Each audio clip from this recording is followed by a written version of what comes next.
Pemirsa, harga minyak goreng di pasar tradisional sudah satu harga yang sama, yaitu Rp14.000 per kilo.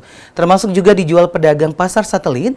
Kebijakan ini membuat para pedagang mengeluh dengan stok minyak yang menumpuk untuk dijual dengan harga yang sama sesuai harga sekarang.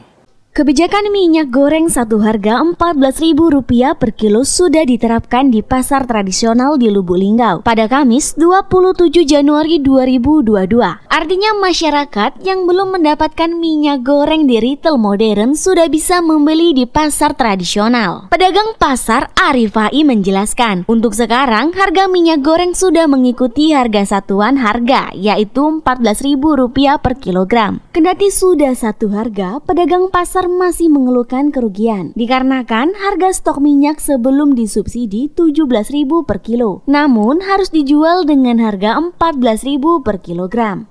Arifai berharap kejelasan dari pemerintah terkait dengan ganti rugi akibat diberlakukannya kebijakan minyak goreng satu harga. Dan dia juga berharap semoga di kedepannya semua harga bisa kembali normal. Nah, untuk sekarang normal lah, sudah standar lah harga Rp14.000. Jenis minyak goreng seluruh merek lah. Kalau untuk kelanjutan, untuk sementara nggak ada kelanjutan. Sementara normal.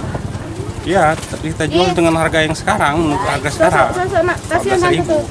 Belum ada keputusannya dari agen besarnya, belum ada keputusan. Nah, kalau bisa sih ya normal harganya seperti biasa, ini normal, cuman ya minta kembali barang stoknya normal gitu, nggak putus.